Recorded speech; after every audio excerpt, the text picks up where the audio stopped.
This is the BiggerPockets podcast, show 496. I learned some hard lessons along the way. I didn't have a mentor, and I read everything I could get my hands on, but I still made a lot of mistakes. But one thing I love about investment property and multifamily especially is it's very forgiving. Like you can make mistakes, and if you work hard enough, you can easily compensate for those mistakes and be successful.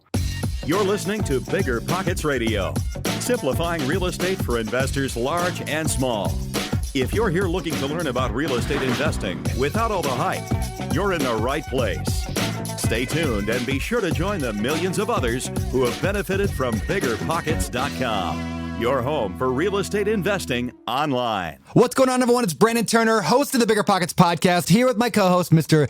David Single Family Green. What's up, man? Do you have any multifamily yet? That's funny that you labeled me that way. Well, I mean, it's not a derogatory term here. This is a good thing. I have multi-business. That's true. You have the retail. One fourplex, I would say. The rest of them are single family. Yeah. Well, I'm a liar then. Well, also joining us today for the introduction here, which we don't usually do, but we actually have our guest today, Mr. Brian Murray. Mr. Brian Multifamily Murray, what's going on, man? Hey, how you guys doing? Really excited to be here today. Sweet, man. This is going to be fun. So for those who don't know, Brian is my business partner, co-founder of Open Door Capital, author of Crushing It in Apartments and Commercial Real Estate, which is one of the best-selling real estate books ever, and a genuinely awesome dude who understands multifamily better than anybody I've ever met in my entire life. And so I'm excited to have this kind of conversation today about multifamily. I want this to be the best multifamily resource podcast ever made. So you guys up for the challenge? Yeah, let's go. Well, before we get to that, let's get to today's quick tip. All right, today's quick tip is nice and simple, and this is going to be me totally plugging my own thing. We are launching today the Multifamily Millionaire book, which is the book volume 1 and 2, which Brian and I wrote together. So it's a quick tip. Go pick it up. Just go to biggerpockets.com/multifamilybook, and you can get it there. And if you get them from BiggerPockets today, there's a bunch of cool bonuses, and we'll talk about that later in the show. I don't want to spend the whole intro talking about all the bonus stuff, but just trust me, if these books are going to change your life. So go get it. BiggerPockets.com/multifamilybook. Okay. Hey, also guys, remember, if you didn't realize that this is part 1 of a 2-part episode on multifamily real estate. So the episode you're about to listen to right now, this is all on small multifamily. We give a little introduction. We'll talk about who me and Brian are and how we got into multifamily, but this is really about the smaller side of multifamily. Then the next episode we're going to release on Sunday of this week, so just coming up here in a few days, is going to be more geared towards the larger deals, the syndication and the bigger stuff, which both are good for everyone to listen to. I don't want you to be like, oh, well, I only do small deals, I'm not going to listen to the second, or I only do big deals. I think both have a lot of fundamental stuff. So just keep in mind, this is episode 1 of a 2-part series. All right. With that said, I think we're probably ready to get into this, huh, David? Well, let's hear from Brian first. Brian, what do you think is the most important thing for today's listeners to take out of this show? Yeah, I think I think that there's not been a lot of resources like this available potentially ever, and I think if they can see the value that we're putting out there in these volumes of the book, I want to give them a little bit of takeaways that they can use right away, but also just share with them, what a great opportunity this is that Brandon and I put together to help them out. So first off, let's talk about why people should listen to you guys at all when it comes to this space. So walk us through your brief stories around multifamily, how you got into it, what your portfolios look like now, and Brian, we'll start with you. Yeah, so I actually started off with an office property as my first investment property. And my second property was a retail property. And it wasn't until my third property that I got my first multifamily. So I had exposure right out of the gate to all different types of asset classes. And multifamily was by far my favorite. And so I pivoted once I got that first multifamily and I saw what kind of opportunities it presented and the advantages of that as an asset class. I pivoted away from office, retail, and other properties, and I've been growing in the multifamily space ever since. So, that's how I got there, and I just love to share what I've learned along the way. It's been a passion of mine because I know if I can do it, so can everybody else. Brian's being humble here. This guy is like owns tons of multifamily and has crushed it for the past, decade? You were a teacher, right? And like you went from that into multifamily? I was, I jumped into real estate because I wanted that extra income, and real estate seemed like the path that could get me there and generate some wealth and the financial freedom that I sought. And I loved investing so much, and I think it ended up being 10 years before I took any money out of my investment properties, which is, it's ironic since that's what got me in. But I just kept wanting to invest more and put my money back in and keep improving the properties and growing that portfolio. And now I've reached a point in my life where I can reap the benefits of that. So let's get into why you switched before we go to Brandon's story from commercial into multifamily. Let me ask you, how did you get started with the commercial properties? So I was looking at, I really had no idea what I was doing, to be honest. When I first started, I looked at all different types of properties. I started off looking at like duplexes and triplexes, single family homes. And I really wasn't finding anything that would get me the returns that I was looking for. So I started to expand my scope of what I was looking at. And I also began to learn about creative financing structures and how I could take my savings and make it go further. And I just came across some commercial properties and started to evaluate those. Learned a little bit about things like owner financing and assuming mortgages and things like that. And eventually I came across this office property, and they were open to me assuming the mortgage. And I figured out how to get into a large property without putting a lot of cash down. And that kind of catapulted me into a pretty big property right out of the gate. So you really pulled yourself up by the bootstraps. I thought you were going to say something along the lines of a family-owned business that I had to buy, or I had a mentor that was involved in it. But it sounds like you just set out on your own, and that was the space you started in. Yeah, and I learned some hard lessons along the way. I didn't have a mentor, and I read everything I could get my hands on, but I still made a lot of mistakes. But one thing I love about an investment property and multifamily especially is it's very forgiving. Like you can make mistakes, and if you work hard enough, you can easily compensate for those mistakes and be successful. If I could jump in real quick, what's cool about Brian's story, and mine's related, but neither of us started as wealthy people. He was a teacher. I was working in a bank, making $13 an hour. And, even before that, working at Cold Stone singing for tips, right? When I got my very, very first deal ever. But what's cool, it shows you the power of why multifamily can change a life. We could have called these books like the book on multifamily real estate investing to kind of fit with the theme, but we called it the Multifamily Millionaire specifically to draw out that point that multifamily can make you a millionaire, and in a shorter amount of time than you think possible. Like nobody would have looked at me or Brian years earlier and be like, yeah, they're going to be millionaires. But just buying some multifamily properties, and we really go in depth in this in the books, is this idea of like you can really scale up pretty rapidly as you build that knowledge and as you build that network and the credibility and the trust, and you recycle that money back in again. It's pretty awesome. And I see that in your story, Brian, very much how you started with nothing and became a multimillionaire through real estate. So good job, man. Yeah, thanks. And to you as well. And I'd point people to the subtitles of the books, which there's a lot of meaning behind those. In volume 1, it's achieve financial independence by investing in small multifamily real estate. And, that's the American dream, right? So you can start with very little and you can achieve financial independence. And in volume 2, it's create generational wealth. So once you're financially independent, you start thinking about the future of your family, your kids, like what are those future generations and what can you leave for them? So it's just an amazing opportunity. You just don't see that, but if people question whether the American dream is still alive, I point them to multifamily real estate. Yet, not only did you two start without being wealthy, you started sort of from the bottom, but you also started in different asset classes than where you ended up. And that's a good thing to highlight, is that you don't have to have it all figured out to take the first step. Most people I've ever talked to pivoted once or several times in their career and found their way into the asset class that worked best for them. And I noticed that showed up in both of your stories. So, Brandon, you sort of went from the single family road into the smaller multifamily. Tell me a little bit about the difference between large multifamily and small multifamily. Yeah, good question. So I started my very first one was a single family house, but even that, I rented out all the bedrooms to buddies of mine. So in a way, it was like a kind of a hacked multifamily. And then I bought a duplex, and people have heard my story before, but I bought that duplex. I lived in half of it, rented their half out, house hacking, which I'm a huge fan of. And we talk about in the volume 1. And then I went from that into buying a little bit of flipping, but eventually bought a 4-plex, a 5-unit, then some duplexes, triplexes, and then eventually about a 24-unit. And I would call all of that the small multifamily. So you asked, what's the difference? Like, what's the difference between the small and the large? I mean, it's kind of like this fundamental idea of like, how do I say this? Like, what's the difference between small and large? Let's phrase it that way.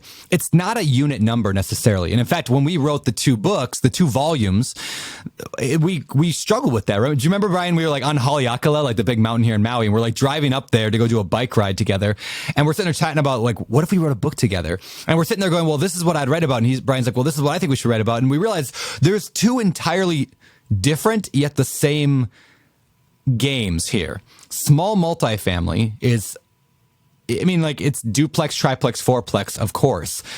But the way you buy a 5-unit or a 6-unit or a 7-unit is not that different from buying a 1 or 2 or 3-unit, right? Like it's all the same approach, basically. And we can dive into that, David, if you want to, but it's like smaller, even like a 10-unit or a 20-unit. When I bought a 24-unit, I would still call that small multifamily real estate because of the approach.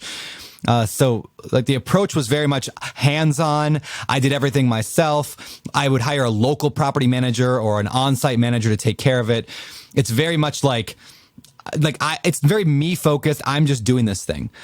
And so where's the line, the number line? I don't know. I'm actually curious, Brian, what your thoughts on that, but it's very different than a 200-unit property, right? That's large. Absolutely. Absolutely. And I think people gravitate to this idea that if you have this unit number, you want to clearly say what's small and what's large. And Brandon and I went back and forth on that for so long, and we realized that when you get into that 12 to 30 unit range, you could actually take multiple approaches, right? You can approach it very similar to the way you would a duplex, or you could kind of approach it the way you would approach a 100-unit. And as you get further up in the unit count, it becomes very clear that, hey, no, that the lending process is different, right? The way you're going to potentially raise capital, and there's the way you underwrite it, the things you're looking for. So we recognize that there's a whole approach for both small and large, and in the end, we wouldn't do our readers service if we tried to jam those into one volume, because there's just too much there. And there's been plenty of great books out there on multifamily, but none of them are comprehensive, and they don't go into the level of depth. And we wanted to share everything that we've learned, the mistakes and the things that work and don't, and have a resource that you just can't find out there right now. But Brandon and I are both teachers at heart, and when we figure this stuff out, and we want to share it, so that's what we wanted to do. Yeah, one rule, and I 100% agreed to all that. But one rule of thumb that I use, that I put this actually in the book. I have this like side-by-side comparison of small versus large. But my favorite one on there is the owner knows the tenants' names. If you know your tenants' names, it's probably small multifamily. Even if you're like, when I had a 24-unit, I knew all my tenants' names, not by heart, but if I saw their name, oh yeah, that guy's in that one, or that lady's in that one. But with our like large multifamily, like the 530 that we're buying right now, Brian, or the 100-unit or the 50-unit, like I don't know the tenant, because it's a different. That's a business that we run versus a personal investment that I run, and that's the difference that we're trying to get at here: small versus large. And there's not saying one's better than the other. Some people will stay small forever, and there's nothing wrong with that. It's great. It's a great business to be in, and that's why Volume 1 is all about that. But some of us, like Brian, you and I, the last couple of years, especially you, a lot earlier than I did, got really excited about the large, like the business of it, which goes into, you read the subtitle of the first book. The subtitle of the second book is Create Generational Wealth by Investing in Large Multifamily Real Estate. Right. So can you explain the difference? I know I'm taking back over the mic here, David. I'll give it back to you in a second. But like, what's that difference between achieve financial independence with small and create generational wealth? What's the difference there, Brian? between the two concepts? I think, everybody's got their own definition, of course, but the way I look at it is financial independence. You want to have the freedom to live the life you want to live, make your own choices, and not be boxed in by constraints that other people put on you. And, generating that financial independence, that's having enough income that you don't have to rely on somebody else. You can make your own decisions, do what you want to do. But at that level, it's really about you and your spouse, perhaps, or your, But when you start to get into generational wealth, you're looking at a level of freedom, not just for yourself, but for people that you care about or are special to you in your life, whether it's your kids, your grandkids. Causes that you believe in, that you want to continue on and impact after you're gone. And that, to me, that's what generational wealth is. It's making a lasting impact that's going to affect the lives of others after you're no longer there. So it's a whole nother level. Can you achieve generational wealth through small multifamily? Absolutely, you can. Right? There's plenty of people who do that.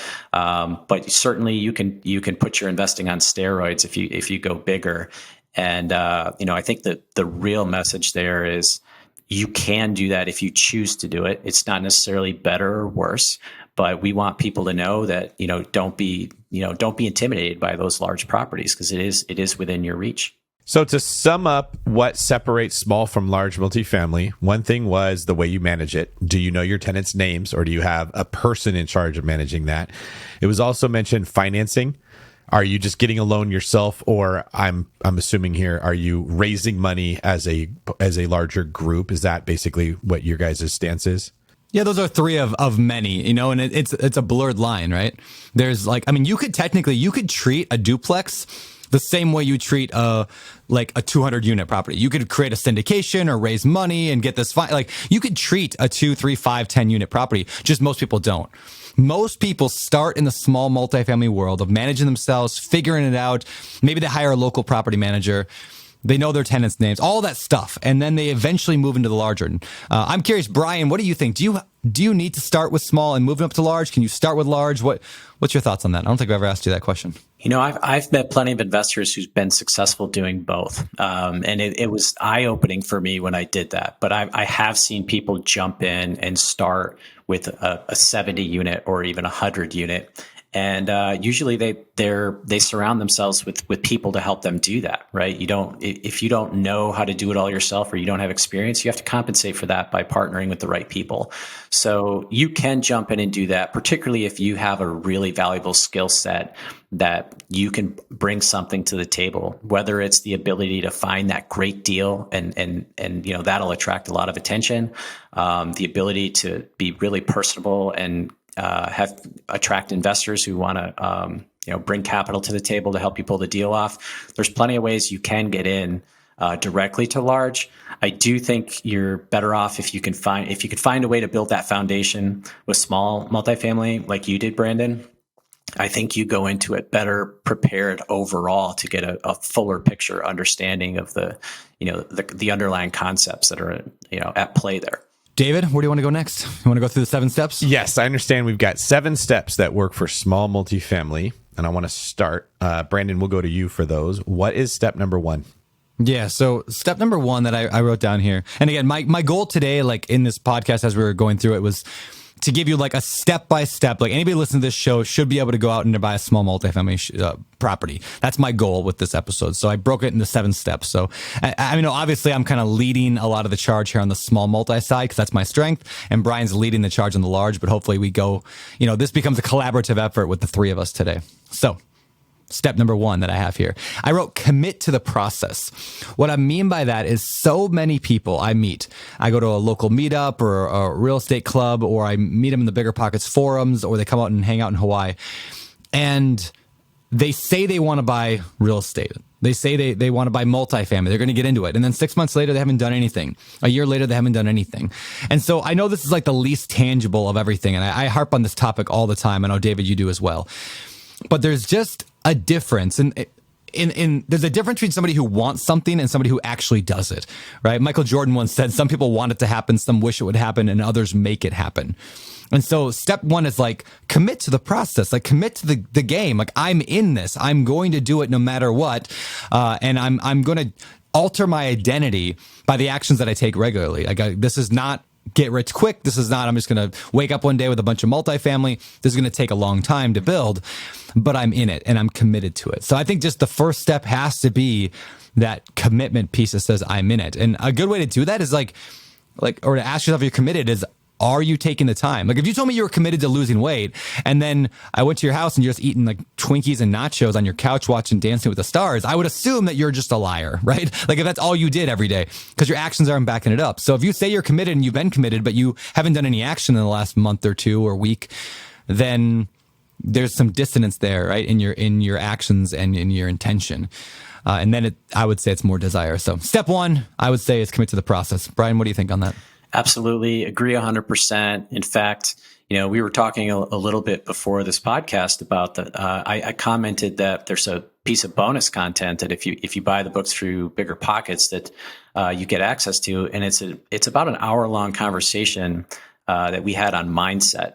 And wow, I really wish we could have fit that into the book. I mean, it's such a comprehensive book already. So, we couldn't get everything in there, but we did record a great conversation, and mindset is so important. And the longer I do this, the more I realize, that's one of the biggest obstacles that everybody faces, and you face it every step of the way. It doesn't actually go away. So those same limiting beliefs that you might have about, how could I do this? And you never get started. And is it really possible? And do I have enough money? And everybody's got those reasons they think they can't take a step forward. And so having that right mindset, whether it's buying your very first duplex or going from a 100-unit property to a 300-unit property, I still have limiting beliefs, and I have to check myself sometimes. We just we're in the process right now of acquiring a 530 unit, and if you had asked me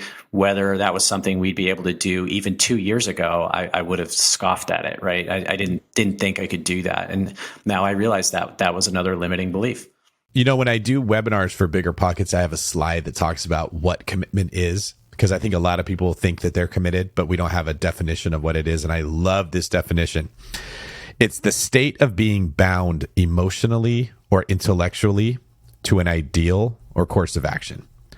And I love that it mentions both emotions and intellect. Both of them have to be there. And being bound. You cannot separate yourself from something when you are bound to it. That ideal or course of action that's going to happen, you are binding yourself to it. So you can't separate yourself from that course of action. And you're connected both intellectually and emotionally. And I love that definition, because I think when we say you got to be committed, people go, oh, I know how to be committed.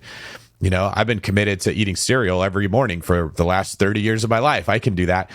But they don't actually adhere to that definition when they're moving forward. So, well, let me ask you, David, then, how does somebody get that? There are people listening around and are going, oh, I know I've been trying for years to get into this. I just can't seem to get that level of commitment or take the right action. I can't seem to keep promises to myself. I'm struggling with that mindset thing. So I'm curious, David, how do you see a path forward for those people? And then I'll fire the same question at you, Brian. How do you see a path forward? I think it's similar to when people say, how do I be a good person? It's very difficult to just say, I want to be a good person. You cannot generate the desire inside yourself to be a good person. What you have to start off with saying is, I am a bad person, and letting yourself feel bad for all the ways that you do something selfishly, or you make excuses for something that benefits you and not other people. What I would say is people should say, I am not committed. That's like I think I'm committed, but I'm not. If your emotions are not involved in the thing that you're trying to achieve, you are not committed to it. You can't be in a relationship without your emotions being a part of it. You may be there. You may not be seeing other people. That is not the same of having a living, breathing relationship. Emotions and intellect both have to be there. So I would say the first step is just acknowledging you're not committed. The next step is say, why am I not? What is holding me back? Am I afraid of being hurt? Am I afraid of failing? Am I afraid of missing out on other options? Everyone has reasons that stop them from committing, but we don't always acknowledge them. So it's digging one step deeper to say, let's be honest with myself. What is preventing me from committing to this? And when you identify that, you can start the breakdown of removing that out of the process, and then the commitment should sort of happen naturally. That's awesome, man. Brian, what do you think? Agree 100% with everything David said. You've got to want it, right? You got to want it enough. The hunger needs to be there. I think one of the biggest obstacles people face is, they're looking at this what they view as this massive undertaking. And so just another little key I would throw out there is you got to learn to take small steps and recognize that those small steps add up to the journey, right? So stop looking at, you have to eat the elephant. I get it. You got to eat the elephant like one bite at a time, right? That's the answer. Yeah, that's so insightful. It's like going to the gym, right? Like you go there and you see all these bodybuilders with like these big guys, or women who are like super in shape, and you're like, oh, I'm never going to get there, because you're looking at that ideal. But rather than setting that as the goal, maybe the goal should be, I'm going to go to the gym twice this week. Like that's all I'm going to do. I'm going to take the baby step to get there, which is kind of the goal of today's episode, right? We want to give the step by step to getting that deal. So if right now you're like, I've been wanting to do multifamily for a long time, I want to buy myself a small multi, maybe I buy a fourplex, maybe I want to house hack it or whatever. Great. What's like a small action you can do this week? Maybe it's buying a book. Maybe it's going to an open house. Maybe it's just going to realtor.com and sorting only multifamily. Just for the heck of it. Just go there and see what's there. Go to realtor.com. There's a filter, multifamily only. See what shows up there. Or go to LoopNet and register on LoopNet if you're one of the larger deals, and just download an executive summary of some deal that some broker put out there and read the whole thing. Tiny little step. You're not committed to anything. You're not even spending any money whatsoever. So let's not give away too many of your steps ahead of time here. You're starting to get into step number 2 there. What is the formal definition of step number 2? All right, formal definition of step number 2, and this actually is a great transition. Well done there, David. It's like you're a podcaster. Define your crystal clear criteria. And here's what that is. It's a term I've been using a lot lately, and I kind of came up with this framework while writing the Multifamily Millionaire, Volume 1, and that was, like, so many people go into real estate and they're like, I just want to buy real estate. I want to invest. And you're like, well, what type? You're like, I don't know. I just want to buy real estate. And when people do that, when they have that lack of clarity, one, it's hard for them to get excited and take action. It's hard to become an expert. It's hard to get other people on your side. It's hard to get the motivation to do it. And you don't know what the next step is. You don't even know what the baby step is because you just don't know, right? When I got into, like, for example, mobile home parks, like, it wasn't that mobile home parks are the best business in the world. I like them. That's why Brian and I do them together. We like them. But we also like self-storage. We also like apartments. We also like Airbnb. It all works. All of that can help you become a millionaire. We just like multifamily, and specifically, we chose at that point mobile home parks because I needed to get clarity so I could get depth. Right? In a world where everybody likes to go a mile wide and an inch deep, in real estate, I wanted to go a mile deep on something to become the world's best expert at that thing. And so that led to this idea of the crystal clear criteria. And this applies to everybody, no matter if you're looking for your very first deal or your 1,000th property. And this is what the crystal clear criteria is. And I want you guys to write this down. If you're listening to this, write it down or pull over and put it in your phone. Number 1, define your location. So where are you going to invest? We're talking small multifamily on this episode, so it's probably something in your own area. It's probably something right in your backyard. Maybe you're going to house hack it and live in one of the units, maybe not, but it's probably in your location. Can you do small multifamily from a distance? Of course. But most people will start in their own backyard if you can make it work. The great thing about small multifamily is that it literally works everywhere. Like, unlike how some houses you cannot buy a single family house in Hawaii and make it cash flow. It is impossible. Pretty much impossible. You'll just never get it. In the Bay Area, it's almost impossible to buy a house. It's probably impossible. Is it possible to even, David, in your area, to buy it without house hacking, without doing, can you just buy a house and have it cash flow from day one? Not a standard 3-2. Not a standard. Yeah, exactly. You can't do it. Multifamily, though, I would even go as far as to say in every area, at least in the United States, you can find a way to make multifamily work in every area. So it's different than single family in that you can make it work. So anyway, location. Number 2 is property type. What type of multifamily do you want to buy? And in fact, I'm going to throw out a few of the different types here. I just want to read them real quick. And make sure I have the whole list here. Property type. So again, this is for small multifamily, but this could be anything. There's a single story, like side-by-side multifamily, which is like, maybe a duplex or triplex. There's like 3. They're next door to each other. They're usually touching walls, but sometimes there's 2 units on one lot. That's a certain type of multifamily. Then there's like up and down, right? Where there's a unit upstairs and a unit downstairs, maybe 3 floors, and there's a top and bottom. Then there's like the cottages or ADUs. A little different. Cottages is like, there's like a bunch of little properties on one lot. ADUs is where you add another unit to a single family family house. Then there's the monster house. You guys know, if I say monster house, it's like, think Frankenstein, where Frankenstein's monster was made out of like pieces of a bunch of other little like dead bodies, right? And so like it's all pieced together and like bolted on. That's how I look at a monster house. I've actually owned numerous monster houses in my life. In fact, my own house here in Hawaii is kind of a monster house. It was a single family house, and then they like added on and they remodeled the basement at some point in the last 50 years, and they turned it into a multifamily. So a monster house is like a single family house that's been hacked together to turn it into multifamily, sometimes legally, sometimes not legally. And again, I go into depth on like what the legal side of permits and zoning and lending and all of that is with that stuff. And then there's like a starter apartment building, usually like a 5, 10, 15 unit building.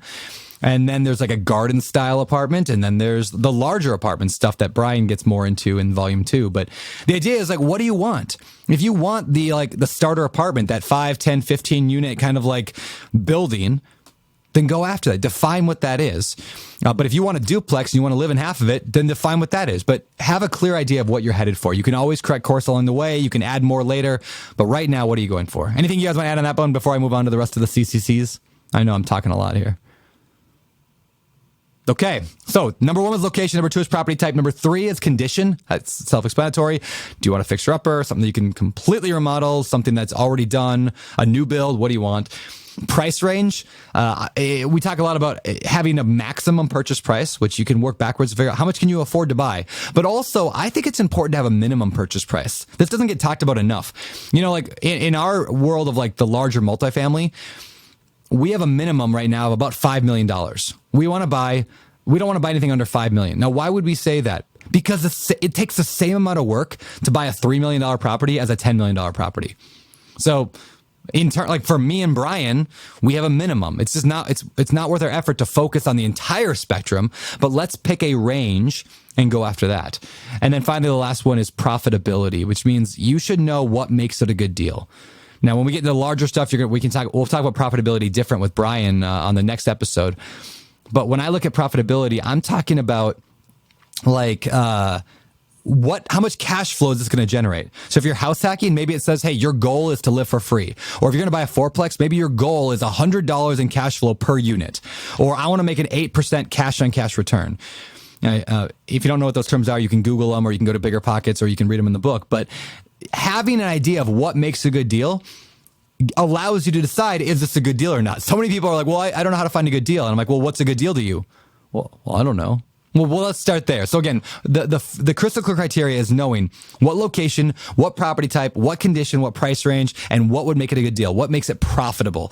And when you can define those 5 things, now that's a mile deep. Now you can be like, I am the best person in my area, and I've focused my marketing and my analysis and everything off 2 to 4 unit properties in Cincinnati that are in a fixer-upper condition, somewhere in the $100,000 to $300,000 range, and I need to make at least a 10% return on my money. Wow. Like that, like just defining that makes you more committed to the process, which relates back to the first step, right? Because now you're like, oh, I'm serious, versus somebody who's like, I just want to buy real estate. I want a good deal. So do you have examples in the book of how people can help determine these and tricks for picking the right ones? Yeah, I actually have a whole chapter on each of the CCCs. So there's one on property type, one on location, where we go into like, crime and much more detail. So condition, profitability, price range. That's a common question. A lot of people ask that. How do I pick this part? They don't realize what they're asking is, how do I get crystal clear criteria? So I'm sure that's some really good information in there. I know the question comes up all the time whenever I talk about this. They say, well, how do I know what to pick? And I like to say, it doesn't really matter. Like, it doesn't really matter. It's more important that you decide than what you decide. If you're like, well, I don't know if I should buy a mobile home park or a bunch of townhouses. They both work. What fires you up? What gets you excited? What episode of the BiggerPockets podcast were you listening to and you're like, oh, what that guy does sounds so cool. Great, do that thing, because that works. So it's more important that you decide than what you decide. Yeah, totally agree with that. It's hard to hit a bullseye when you don't know what target you're aiming at, right? This is why we like Brian. He can summarize like an hour of me like rambling into like one sentence that like, wait, makes way more sense. I love when Brandon came up with this acronym. Absolutely love it. Like what it communicates, and it's the importance of the specificity. And that's one of the objections we hear from investors all the time, right? Like, I can't find a property, but then, maybe Brandon, you could speak real quick to, how does that relate to your crystal clear criteria? Yeah. I mean, the idea being, they say I can't find a property. I always work backwards to, okay, well, what, define your crystal criteria. Tell me exactly what you're looking for. Right. And they can't, 99% of the time, they can't do it. Now, if they can, then it's like, okay, well, how many offers did you make last week? How many deals did you analyze? Let me see it's multifamily real estate, especially all real estate is it's a business. It's not a complicated thing. It's just like you can dissect a little thing and you can find out where the problem is and then work backwards. But again, 99% of the time, they just haven't defined their criteria. So they can't get good at marketing for deals if you don't know what you're looking at. Yeah. And if you're overwhelmed with volumes, like just an enormous amount, if you don't have that CCC, you have so many deals to try to look at and figure out. It could bury you. Right. So if you're going to find that, if you're going to hit that bullseye, like let's define the target, before we pull back the arrow. So next step in the small multifamily process, Brandon, what do we have? All right, the third step is, so now we've got the commitment to it. We got our crystal clear criteria. Now we need to get leads coming in. Like, I know a lot of people say that they, should start, like, the question is, should you start with leads or should you start with, getting financing in order? I am actually a bigger fan of starting with the properties, like getting leads. Doesn't mean you have to buy the properties, but I think nothing fires me up anyway than like making it real. When I see a property in front of me, even today, after doing this for 15 years and buying multifamily for like 15 years, I still get excited when I like pull up realtor.com or Zillow, or I get a listing from an agent and like there is a like triplex and I'm like, oh great. And there's the numbers and I can run the numbers. I just love that piece of it. So I like to start with getting leads, and there's two sides of leads. There's on market and off market. When we're talking small multifamily or large, like you can get deals that are listed for sale through a real estate agent, or you can get deals that are not listed and you go and actually hunt down those sellers. And I would argue small multifamily is this really sweet spot where there's a lot of people who own them who don't know what they're doing. Like, it's very common, right? So they maybe inherited the property from some relative. They're mom and pop, meaning they're not professional managers. They don't know what they're doing. They're difficulty managing.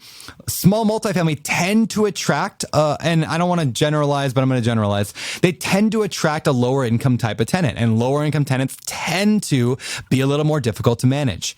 It's one of the reasons I like it, because I like solving problems and I like being good at something that most people are bad at. So small multifamily is like, there's a lot of people who own it and they struggle. So the reason I think off market is such a powerful way to get deals in the small multi space is because these people don't even know that they have a problem until you contact them. So again, you can get a real estate agent and they can help you find small multifamily properties. There's tons of duplexes, triplexes, and fourplexes and 5, 10 units on the MLS. Those are all over. But if you want to go real in depth and getting really good deals, go off market. I'll give an example. My fourplex that I bought for my daughter, Rosie, you guys have heard that story before. I bought a 4-unit property for my daughter, Rosie. We remodeled it. We did the burst strategy with it. I pulled out my cash and now it's set up to be paid off by the time she goes off to college. That property makes me over $1,500 every single month in just pure profit. I can spend on whatever I want, what I call pure cash flow, which is awesome. But in addition, it's going to be paid off by the time she goes to college. So now it's going to pay for her college education. I got that lead off market doing something that we all call direct mail marketing. I'm sure most of you know what it is. It's in a lot of my real estate books, but it's also talked about in the Multifamily Millionaire. But this idea of off market, and that's like one of many strategies that we talk about for off market deal finding. And again, small multifamily property is this great spot that's too big for most homeowners to go and buy, because they all want a cute house and a cute kitchen and a cute front porch for their 2.1 cute kids. And it's too small for the big guys. Brian and I didn't start Open Door Capital to go punt down fourplexes and 8 units, right? So like the level of like machine power that Brian and I have built at Open Door Capital, we're not hunting for the 5-unit properties, really.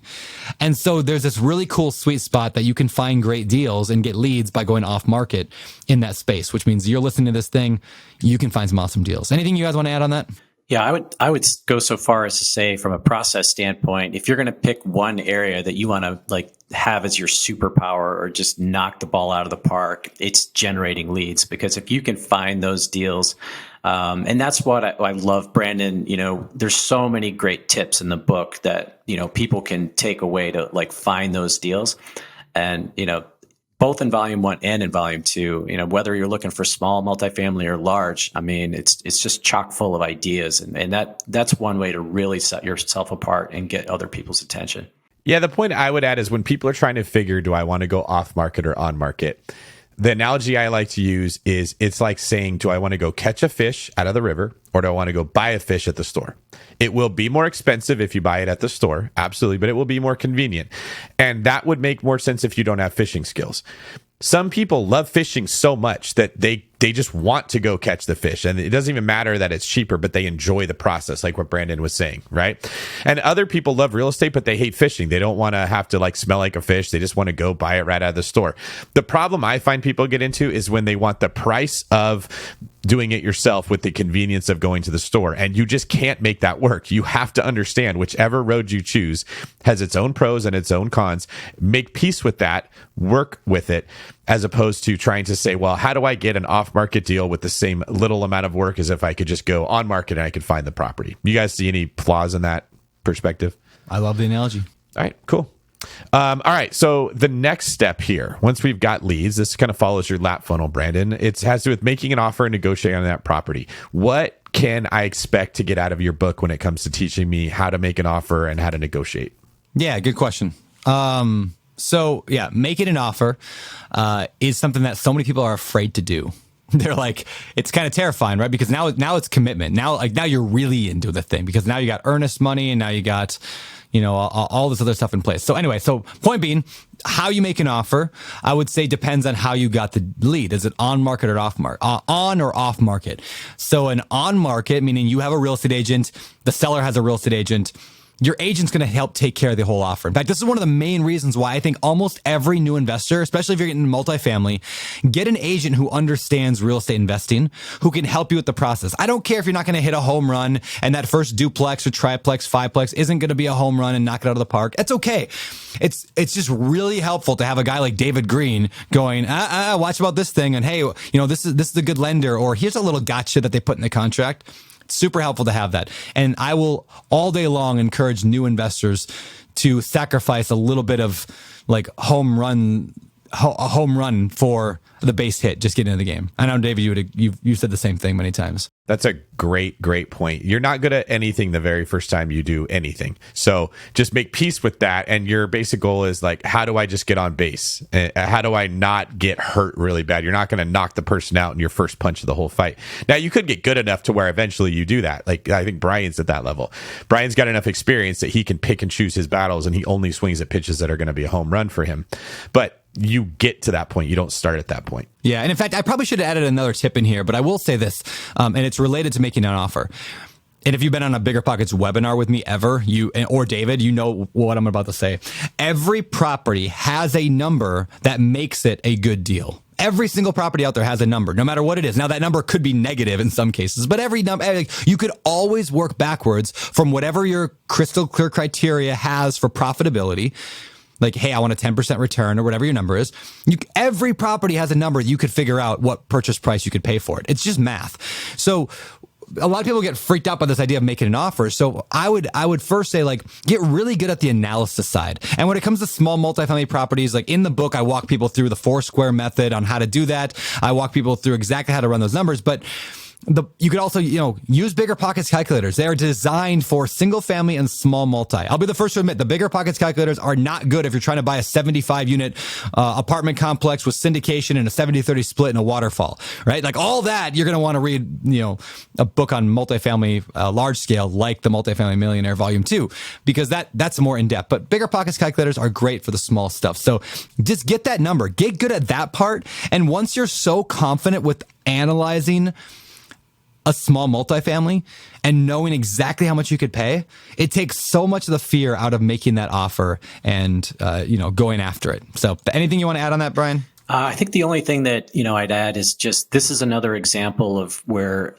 small multifamily and large multifamily, and your approach to, negotiating, extending offers is a very, very different process. So you're going to find, when you go through volume one, you're going to read one process. When you get to volume two, you're going to realize that things are done entirely differently. So I'll just throw that out there. All right. So I've read your book.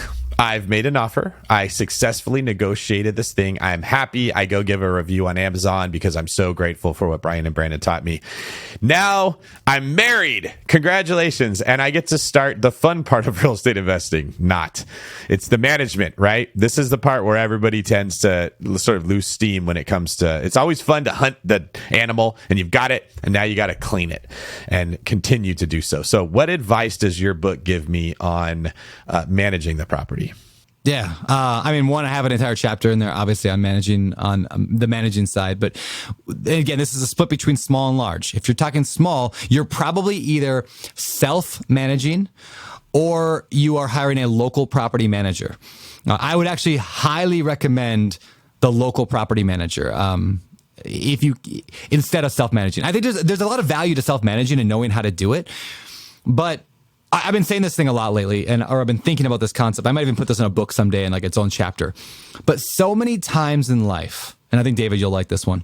So many times in life, we choose to do things ourselves just because we are avoiding the more painful or outside our comfort zone activity. For example, I think it's a good idea to self-manage. I'm going to self-manage. Or I want to know how to do a rehab, so I'm going to do my own toilet. I'm going to do my own toilet repair, right?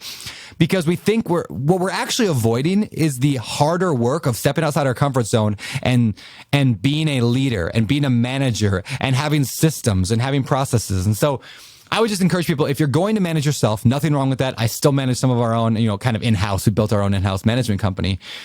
Just understand the difference between avoidance activities because you don't want to be a leader, and do you really want to manage yourself? So if you're going to manage yourself, great. There are systems. I wrote the book on managing rental properties is all about managing rental properties.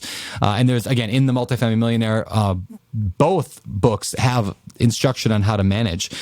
But management really comes down to having policies in place and then holding everyone accountable to those policies. Like, all of property management can be condensed down to those two things.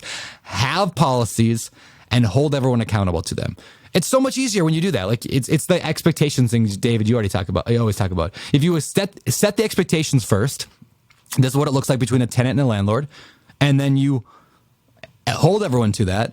There's no surprises. There's very little drama. It is what it is. And it's very much a business. It's when you start treating property management like a hobby, or like you're renting your bedroom out to your buddy instead of a business. That's when things get rough and things get hard. Anybody who ever tells me horror story after horror story of how much it sucks to be a landlord, I always know it's because they didn't treat it like a business. Always. 100%. Now, I'm not saying there's not hard times in owning a property, but if people are just complaining over and over and over about how much it sucks and how this tenant hasn't paid rent in 9 months and this tenant's bad and this one had to be evicted 12 times over, it means your systems aren't good enough. I still have evictions, but I don't whine about it because that's part of the business. I expect it. I manage my expectations. I know how to deal with it. And so property management is actually fairly simple when you do that. What do you guys think on that? I think there's pros and cons to both, right? So what I love is, volume one goes into both, right? It tells you how to hire a property manager, and it also tells you, it's got a ton of tips on self-managing. But I think what's right for each person is different, right? So totally agree that for some people, you're better off getting a property manager, but for others, they may be better suited to try to do it themselves. There's certainly benefits if you can pull it off, if you've got the time and the inclination and the skills, and you can do that self-management. You're going to save yourself money, assuming you don't make any massive mistakes. So I think if you read volume one, you'll understand a little bit more about, the pros and cons of each. And then you can look at your own life, your own skill set, your own motivations, and say, yeah, what's right for me? But certainly as you grow and you get bigger, self-management, I mean, you're basically starting up an entirely separate business that's outside of real estate investing. And basically, if you're going to do that, you're growing two businesses at the same time. And that can be very demanding. And so by the time you get to those large properties, in volume two, we're assuming you're using third-party management, because otherwise you're building a massive business as a side business that's actually completely separate from being a real estate investor. It's a great point, and that doesn't just apply to management. That could apply to rehab work. Okay, I don't want to buy a property, or I bought one. I don't want to pay someone to do this. I'll put the flooring down. Well, if you know how to put down flooring, that's great if you choose to do it. But if you don't, you're now learning the construction business. And there's a lot of things that go into that. The picture you painted in my head, Brandon, when you were talking there, would be Brian's example of, you need to know the bullseye what the target is if you want to hit it. So I started imagining a bowler who's like, okay, those pins at the end of this alley, that's what I'm shooting for. And the commitment we talked about is sort of like, how much emphasis are you going to put on that ball to get it to roll all the way from where you are to where the pins are? Because if you don't knock down a pin, it doesn't matter if you got 3/4 of the way there or 1/4 of the way there, the result was the same. The standards we talked about are sort of the bumpers that you put in the gutter. Your decision, your investment can wander, but the standards will always bounce it back to keep it in the lane, and eventually it will hit the target. And when we relax on our standards, that's when the ball can fall off, go in the gutter, and will never hit the target. That's really good, man. And you mentioned standards. So in the book, I talk about something called the 5-star tenet in the chapter on like self-management, where basically say like there's a way to determine there's a way to set standards for the type of tenant you attract. I got requirements for income, for job stability, for rent history, for credit, and for like criminal background. Like that's what makes a 5-star tenant. And if you want an easy job managing tenants, just make sure you get a 5-star tenant. But that's not the only thing. The other thing is becoming a 5-star landlord. And this is what most books and conversations about landlording miss. It's always about how bad the tenant is and how you find the right tenant, they're a good tenant. But so much of landlording is not about the tenant. It's about you as a landlord. So that's why I go into like the 5 points, just like 5 for the tenant. There are 5 things every landlord should be, the type of landlord you are. And if you can nail all 5, like 5-star landlord things, it's so much easier to manage properties. And then when you get into hiring property managers, it's so much easier to control your property manager because you just understand how the business works. And you can see, oh, that's not a 5-star property manager. That's a 4-star property manager. They're missing that 5th thing. Or, it's all about, like, again, having those expectations met for the landlord and for the tenant. And when you do that, everything's a lot easier. So anyway. Next step. So I am sold on looking for leads, and I found the property, and I have confidence that I know how to write an offer and I will negotiate. So I'm ready to go. Brendan, where am I going to find the money to buy this thing? That's a good question.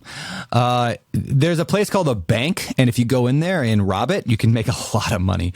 Other than that, yeah, let's talk about, again, this is a massive difference between small and large. Well, maybe not massive. Yeah, there's some crossover there, but I'll say there's a difference there. When it comes to small multifamily, first of all, if you're just getting into it, I highly recommend considering house hacking. I know, David, you preach this to the ends of the earth. I preach it to the ends of the earth as well. The beautiful part about small multi, and when I say small, when we're talking with financing, I'm talking about 2, 3, and 4 unit properties. That is considered residential. When you go into a typical bank, a lot of people don't even notice this, but there is a left side of the bank and a right side of the bank. Not always, but very common. And the one side is for residential stuff and one side is for commercial stuff. So one side of the bank has all the people doing bank loans and like for houses and cars and that side of things. The other side of the bank, and again, it's not always separate sides, but a lot of times it is, they're dealing with business loans and commercial real estate and all that. So again, 4 and below is on the residential side, 5 and above is on that side. So if you're in a house hack, or if you're even just going to buy a 2, 3, or 4 unit individually, you're going to use the residential side. The benefit of house hacking, though, is the FHA loan or the other conventional loans, where you can get a loan for as low as 3.5% down, or really 0 down if you're like a military veteran or you live in the middle of nowhere and you want to use a USDA loan. But you can get these loans for like 3.5% down, live in one unit, rent the other ones out. So one of my favorite strategies, and I hear about it all the time, and I've done it, is where you live in one unit, rent the other 3 out. You buy a 4-plex, live in one of the units, rent the other 3 out. Now you're living for free, maybe making money in the process, and you're getting like training wheels to be a landlord. So from financing, if you can house hack it an FHA loan, what an amazing way to get started in real estate. And because now you're living for free, you can put a lot more of your income towards buying other multifamily in the future. It's just a great like jumping off point. But that's not the only way to do it. You could also just get a normal loan. You could go through the bank process, put down 20 or 25% down, and go buy that 4-plex or go buy that 8 unit with a normal loan. Typically on the residential side, the 1, 2, 3, and 4 unit properties, you can get 30-year financing, which means we spread our loan out to 30 years, which is awesome.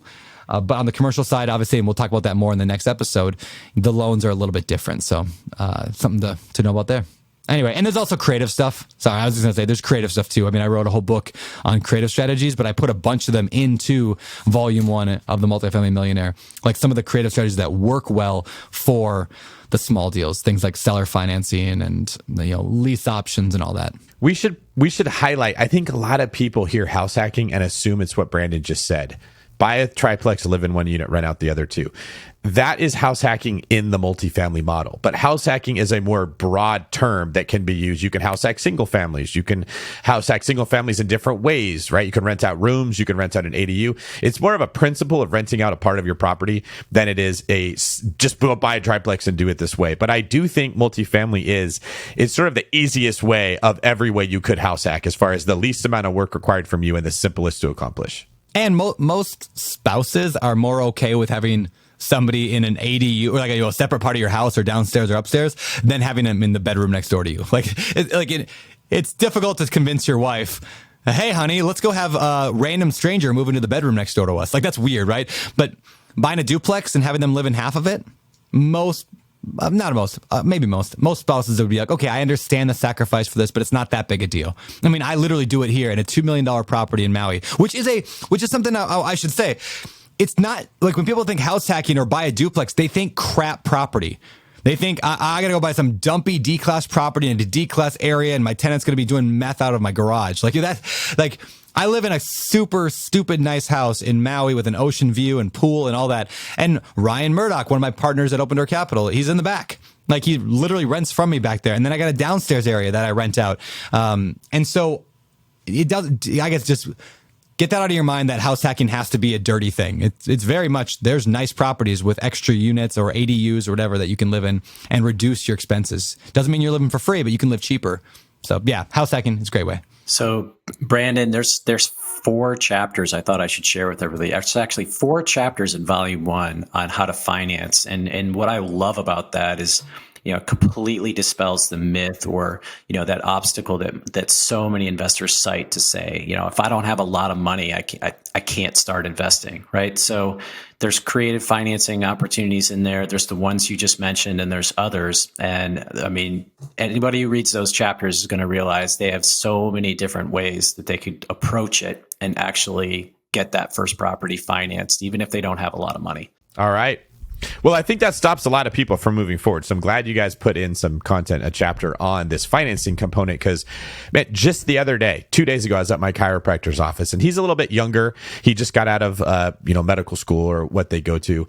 And we're talking about houses. And I said, you could buy a house for 3.5%. And he said, I don't mean to offend you, but that just seems too good to be true. That's got to be a scam. I was like, still, right? Doctors are still thinking along these lines. So if you're listening to this and you're thinking, I don't have enough money, my credit's not good enough, whatever, contact a mortgage broker and let them tell you if that's the case. One more thing I want to put out there is one of the chapters in the book is on partnerships. And I don't want to go into it in depth right now, but if you guys know me, I love partnerships. One of my very first properties was a triplex. I didn't have the money for it. I brought in a partner. So in the book, I talk about something called the kite method on how to attract like unlimited private money and partners to invest with you.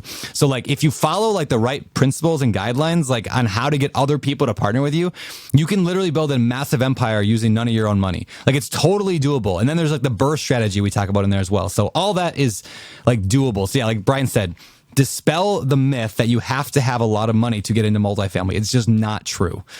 All right, moving on. What is the next step after it comes to financing and managing the property? So we talk about managing, talk about financing. So the last thing, really, step number 7 here is I wrote rinse and repeat. And what I mean by that is once you get one done, once you got your first multifamily, suddenly becomes a whole lot easier. And then you can do another one, and then another one. And some people will stay that level. They'll buy a 4-plex and then a 3-plex and then a duplex, whatever. They stay small, and there's nothing wrong with that. You can get, like I said earlier, the subtitle of the book, you can achieve financial independence by investing in those small deals. I mean, like I said earlier, I got $1,500 a month coming in profit, in pure cash flow from one of those, one small multifamily property that I own. So I'd ask you this, like everyone listening right now, how many of those properties, or even if you got one that was half as good or is quarter of as good, how many of those would you need to be able to quit your job? It's not as many as you might think. And that's why I think multifamily is the path towards financial independence. Now, if you want to get wealthy, if you want to become extremely wealthy, that's when you're going to want to scale up. And this is the final point I'll make, and then we can move on to, part 2 of this, and you guys can listen to the next episode. But the great part about small multifamily, my favorite thing of all, is that it's a gateway to the larger deals. Once you master the small stuff, you buy that duplex, you buy that 4-plex, you build your confidence, your knowledge, your experience, all that. And so then you maybe take on a 5-unit or a 7-unit or an 8-unit. And then you do that one and you're like, oh, this isn't so hard. You expand your mindset. And then maybe you buy a 15-unit or a 20-unit. And you're like, hey, I'm kind of getting the hang of this. And then you buy a 40-unit. And now people are saying, well, I don't have the money to buy a 40-unit. Again, we talk about that in the book, and we've talked about it today. Dispel that myth.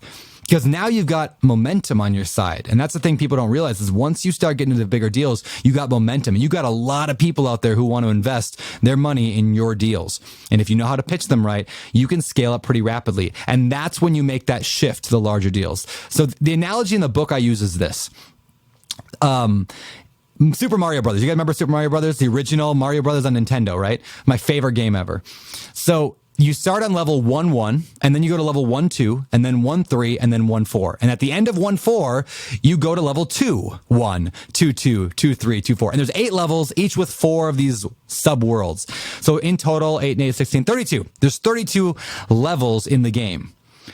But there's this cool little hack. For those who are good at Mario Brothers, remember, there's like these little secret vines. Like you break this block, and this little vine starts drifting upward, and you can climb that beanstalk up into the clouds and then go to these little warp tubes. And you can literally jump from level 1 to level 3 to level 8. So when I was younger, I could beat the entire game of Mario Brothers in 8 minutes. Not even kidding. 8 minutes for the entire game. The way that I did that is by doing these warp things. Like jumping from level 1, 3, 8. That's what multifamily lets you do. You don't have to buy a house, then another house, and then maybe a small deal. You can jump from level 1 to 3 to 8. And by the time you get to level 8, let me just tell you, it's so good. Like I bought more properties, and Brian, you're probably on this thing too. We bought more units in the past year, including the ones that we're now closing on here shortly, than my entire career, 15 years combined. We're buying more in like this one. In fact, we got more properties under contract in the last 3 months than my entire career combined in number of units. Because that's what it's like when you get to that next level.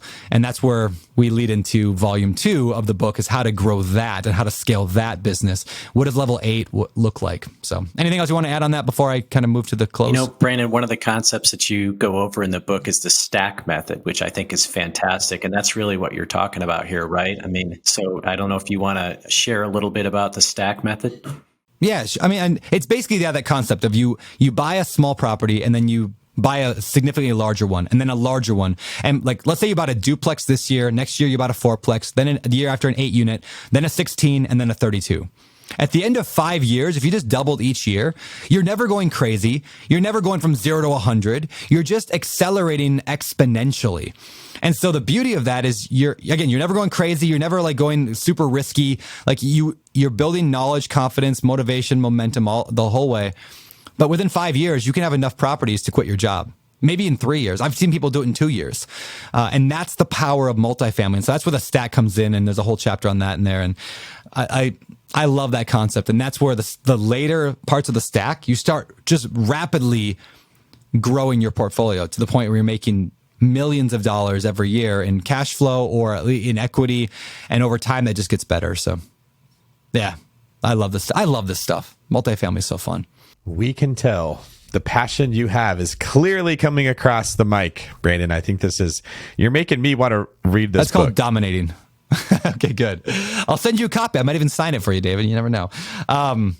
I will say this. You didn't ask me to say this, but I'm going to say it anyway. Yeah, if you want to get the book, go to biggerpockets.com/multifamily book. You can get both of them there. And when you buy both of them, you get a bunch of cool bonus content. So we're talking less than $60. You get, we did a bonus chapter called How to Bypass Small Real Estate Investments and Start Your Journey with Large Multifamily.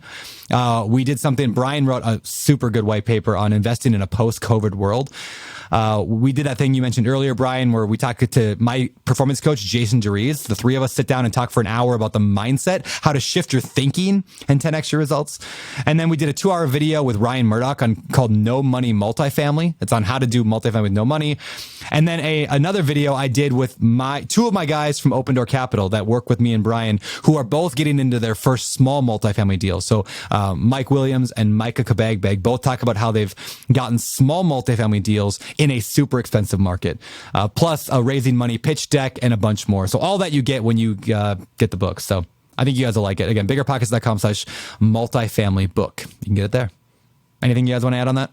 Not sure you could find a better return on investment out there than That's the same thought I had, Brian. That's so funny you said that. For $60, could you get a higher ROI if you get... Sorry. I almost forgot. I did a 4-week class also on multifamily where I broke down like between an hour and a half and 2 hours each of those 4 classes. I did it the whole month of July. The whole month of July I did this class and I recorded it. And if people buy it also, the book before the end of August, they also get access to those recordings. So that's more like 7 more hours of content. So just keep that in mind as well. That's only available if you buy it before the end of August. So sorry, I didn't mean to cut you off there, but I thought that was pretty important to mention. We are going to have another episode of Multifamily Millionaire where we are getting into the large multifamily stuff, sort of the stuff down Brian's wheelhouse. And of course, Brandon's going to weigh in on what he thinks. So I want to thank you two both for, this is a long episode. You gave away a lot more content than I thought we were going to do. That was pretty cool. I think I want to read that book more than I thought I was going to want to read it. I already do some multifamily property, and now I want to see what you guys have to say. So we're going to wrap this one up, and we are going to get to Brandon reading chapter 1 of his book right after this. So thank you guys both. This is David Green for Brandon the Dominator Turner, signing off. Introduction. If people aren't calling you crazy, you aren't thinking big enough. Richard Branson. I just don't want to see you ruin your life, the broker said in a patronizing tone that made me want to reach across the table and strangle him. You seem like a nice guy, he continued, but it's pretty obvious you haven't done this before. Some very experienced investors have looked at this property and passed on it. You just don't know what you're getting yourself into. Maybe he had a point. After all, he was the big shot broker from out of town in a fancy suit who had been doing this for decades. And he was right. I didn't have a lot of experience, and the property I had under contract was in distress. I certainly didn't fit the profile of a typical buyer. In fact, a small investor acquiring a property of this size was far enough outside the norm that some people might consider it reckless and inappropriate. Still, the way he said it really irked me. And that infuriating smile of his, I decided, was just a little too big. He may have been well-intentioned, but he struck me as a bit too smug and condescending. I imagined if he had a puppy at home, he'd speak to it in the same way he was speaking to me. In fact, I half expected him to reach over and pat me on the head, maybe offer me a treat. As if on cue, his voice interrupted my thoughts. "Would you like another donut?" he asked, still beaming. In hindsight, I realized my negative reaction probably had less to do with his demeanor and more to do with my own insecurities and the hard truth of his words. Despite any displays of outward calm, under the surface, I was waging an internal war, fighting to suppress a cacophony of doubts and fears. I was trying to buy my largest property to date, and a lot of naysayers were making me second-guess myself. Fortunately, while the broker's words played on my anxieties, they didn't deter me. I moved forward with the deal and eventually managed to turn that property around, creating massive value as occupancy improved, income climbed, and expenses came down. Even so, the broker was at least partially right, because when you take on a challenging project, it's never really as easy as just turning the property around, which almost makes it sound like flipping a switch. Although most aspects of multifamily investing aren't complex, it takes a lot of work and can be a bumpy road to say the least. You can expect lots of trial and error and plenty of setbacks along the way. I did make a lot of mistakes, just as people thought I would, not only on my first multifamily, but on all the others that followed. Some mistakes were small, some were big, and while some may have been unavoidable, others were downright embarrassing. All in all, I've gotten a real education. The lessons I learned as I grew my portfolio would prove valuable over the long run, but they didn't pay the bills. Still, if I messed up so many times, how did I manage to pull it off? How did I avoid bankruptcy and not ruin my life as some people had predicted? While many factors contributed to my positive outcome, the most important is this. Multifamily investments are forgiving by their very nature and offer a number of benefits that are unique within the investment world. The benefits of large multifamily. Large multifamily investments share the same advantages as most rental real estate, including wealth creation through cash flow, appreciation, forced and passive, tax savings, and amortization, which results in the accumulation of equity as you pay down your debt. Brandon calls these the four wealth generators of real estate, and for good reason. Given enough time, these four glorious generators can be further magnified through leverage and compounding to create abundant wealth. In addition, multifamily assets can serve as an effective hedge against inflation, provide diversification to your investment portfolio, and offer a degree of recession resistance not found in other asset classes, which we will explore in more depth in a later chapter. These are all advantages, but let's not overlook the obvious.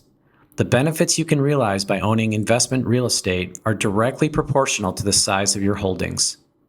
All things being equal, owning a multifamily property that is 10 times as large will generate 10 times the cash flow, 10 times the tax benefits, and so on. What won't increase by a factor of 10? The work that goes into it. That's not to say that investing in large multifamily properties isn't a lot of work, but efficiencies of scale do come into play. For example, the work that goes into the underwriting, due diligence, and closing of a 150-unit apartment complex is not 10 times as much as for a 15-unit complex. It might be closer to 50% more work, if that. Other benefits of investing in larger multifamily properties include better lending terms than you could get for smaller multifamily properties, diversification of income across more tenants, efficiencies of scale and operations, more opportunity to force appreciation through value add, more leverage and negotiating power with vendors, more well-qualified buyers when it's time to sell, and greater interest from people who would like to invest in your projects. The income diversification aspect of large multifamily properties is particularly important. Let's say you own a 100-unit apartment building and you make a mistake that causes you to lose a tenant, or 3. Most likely the resulting 1 to 3% drop in income is something you can learn from without missing a beat. Most new property owners have at least a 25% cushion built into their cash flow, which, if necessary, can help them muddle through some pretty big gaffes, surprises, or dismal circumstances. On top of that, if you have an amortizing mortgage, you're paying down your debt every month, which is building equity, in effect creating a reserve that could be cashed in someday in a time of need. Finally, large multifamily properties offer the advantage of allowing owners to force appreciation on an even larger scale by taking steps to boost income or reduce expenses. A change that might yield modest results in a smaller property, such as the installation of low-flow plumbing fixtures or a modest increase in rents, can create surprising amounts of equity in a large multifamily. As already stated, multifamily properties tend to be forgiving by nature. They operate with momentum, and once they're headed in the right direction, they can power through most setbacks without significant consequences. If you make as many mistakes as I have, it's reassuring to know that it's going to take a lot to derail the train. Even though we took somewhat different paths, Brandon and I shared a penchant for finding ways to make improvements that paid some pretty big dividends right from the start.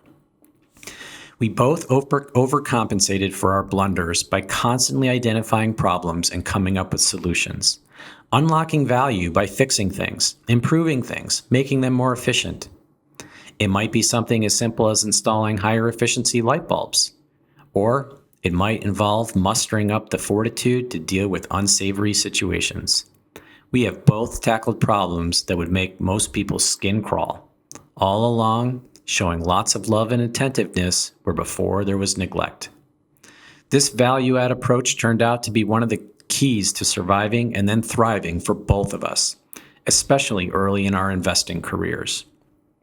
By incessantly seeking out and implementing strategies to boost income and cut expenses, we were able to generate the cash flow we needed not only to overcome our mistakes and setbacks, but also to purchase additional properties and grow our portfolios.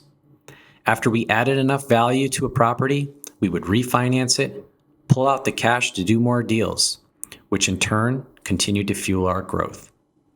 That said, while focusing on value-add real estate investments can be lucrative and allow you to grow without raising outside capital, it isn't easy and it's not for everyone.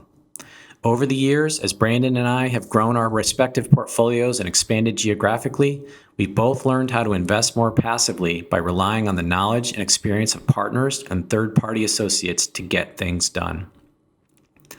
Our earlier hands-on experience has proven invaluable as we underwrite deals and oversee property managers. We've also realized the benefits of raising capital to fund our acquisitions, which has accelerated our ability to buy large multifamily properties while providing the satisfaction of creating wealth for others who invest in our deals. The downsides of large multifamily. After hearing all the benefits of investing in large multifamily real estate, perhaps you're motivated to dive in. If so, we wouldn't blame you. It's a decision we've both made. But if large multifamily properties are so wonderful, why doesn't everybody invest in them? There are many reasons, but let's review the most common and legitimate ones. First and foremost, while investing in large multifamily properties can be lucrative, it's no walk in the park. This type of investing requires a lot of hard work and sacrifice. We've had the pleasure of meeting dozens of investors who have grown portfolios of 1,000 units plus. The one thing they all have in common? A strong work ethic. This should not be surprising, as hard work is a powerful force that can lead to positive results in any field of endeavor. In an interview with 60 Minutes, the actor Will Smith said, "I've never really viewed myself as particularly talented. I've viewed myself as slightly above average in talent. Where I excel is ridiculous, sickening work ethic." Among the highest achievers in real estate, you'll often find the same level of determination, sometimes bordering on obsession. Even when the work is divided among a team of partners, there's always more to be done. That said, you have a choice about how far and how fast you grow a business. You don't need to have 500 units in the first year or 2,000 in the second. And you certainly wouldn't be expected to do everything yourself, nor should you. There are plenty of excellent property management firms and other vendors out there who can make your life easier. Investors who are in it for the long haul need to have balance in their lives. Just know going in that if you want to excel in the multifamily world, you can't offload everything. That may be disheartening for people who are under the illusion that real estate investing is an entirely passive activity. However, real estate is a business like any other, and it doesn't magically run itself, especially in growth mode. Are there passive paths to wealth in multifamily investing? Absolutely. If you want to invest in a large scale but don't want to put in the work, you can invest in other people's deals. There are lots of syndicators out there looking for limited partners who are willing to invest in their multifamily projects. These investments come with no responsibilities or authority. You just have to write a check. The downside of this passive approach? You won't have any control over the outcome, and there's generally less upside. That said, these limitations can be a fair trade-off for people whose commitments or priorities won't allow for active involvement. The myths of large multifamily. In an ideal world, decisions regarding whether to invest in multifamily would be driven by an objective evaluation of the pros and cons in conjunction with one's own personal goals and circumstances. Unfortunately, decisions about large properties are often made for the wrong reasons. There are many convincing myths out there. Let's take a look at 4 of the most pervasive. Myth number 1. Large multifamily is too complex. While there are more moving parts to large properties and analyzing them is more involved, in most cases, they really aren't that much more complex than small ones. Most aspiring investors have heard this at one point or another, but few actually believe it. When a new investor first enters a large apartment complex with an eye toward owning and operating it, they are likely to feel overwhelmed. The sheer vastness of the asset and fear of the unknown create anxiety, which can drive people to discard the idea. When that same investor considers a single-family home, a condo, or a duplex, they probably feel a greater sense of familiarity and comfort. They have probably lived in a similar property, and it seems more manageable. Most new investors feel they can handle a small condo. How complicated could it be? What is a 150-unit apartment complex? It's 150 single apartments. It's 75 duplexes or 50 triplexes. At a high level, the issues you deal with are the same. If you can manage a single condo unit, you can manage a large apartment complex, especially since you're most likely going to have a third-party management company to handle day-to-day operations. You can hire people to help with anything else you don't have the time for, you don't have the knowledge or skills for, or just don't want to do yourself. You can also partner. When you invest in a large multifamily deal, there's a lot more potential profit to split with other people. Myth number 2. Most investors can't afford to buy a large property. This is a particularly powerful and prevalent myth, primarily because it's rooted in a grain of truth. Most people don't have enough money to buy a large apartment building. In fact, even investors who've already accumulated a respectable portfolio of smaller multifamily assets may not be able to make the leap on their own. But here is the real truth. The vast majority of people buying these large assets are not using their own money. They raise money from others and keep some of the equity for their trouble. In fact, in the world of large multifamily, the rarity is the investor who has enough cash to not need other people's money. There are many ways to structure the acquisition of large assets, and we'll review those in more detail later. Just know that cash is not a prerequisite for making a large multifamily acquisition. Myth number 3. There are no good deals. The market moves in cycles, and valuations can be high or low relative to other periods in time. However, at every stage of this cycle, there's a seemingly incessant chorus of people predicting a pending decline or complaining that things are overpriced. The truth is that there are always good deals, regardless of where we may be in the market cycle. Of course, we should clarify what a good deal actually is, since that can be clearly subjective. We would define a good deal as one that cash flows at a high enough level to generate returns satisfactory to the investor, with enough of a cushion built in to weather any storms you're likely to encounter along the way. If you have a long-term horizon and can lock in debt at an interest rate that will achieve these results, your downside is limited. A good deal should also have a potential upside that will allow you to force appreciation and increase the value of your investment. Are there deals out there that can achieve these kinds of returns? While it can seem impossible at times, the answer to this question is always yes. The question is, how difficult are they to find, and how hard are you willing to search to find them? If you're relying entirely on public sources like the internet and broker listings, finding strong deals can be challenging and you're likely to get discouraged. But there are many other ways to find deals, which we'll delve into later on. Myth number 4. You need a ton of experience. This myth is also rooted in a grain of truth. Real estate investment experience is undoubtedly a valuable asset for diving into the world of large multifamily. but lack of it is not a deal breaker. We've observed that prominent investors can travel a wide array of paths to achieve their goals. Some start with smaller properties and work their way up using the stack method, which we outlined in Volume 1. These investors begin with a small property and exponentially grow their portfolio by making increasingly larger acquisitions, gaining knowledge, experience, and capital along the way. Other investors team up with partners who have the experience they lack. Still others leverage valuable skills they acquired through an education or career that, on the surface, may seem entirely unrelated to real estate. Is experience valuable? Undoubtedly. Does a lack of experience preclude you from buying a large multifamily property? Absolutely not. Large multifamily is within your reach. One of the greatest takeaways from all my experience with larger multifamily properties is a conviction that investing in large multifamily deals is within the reach of most real estate investors.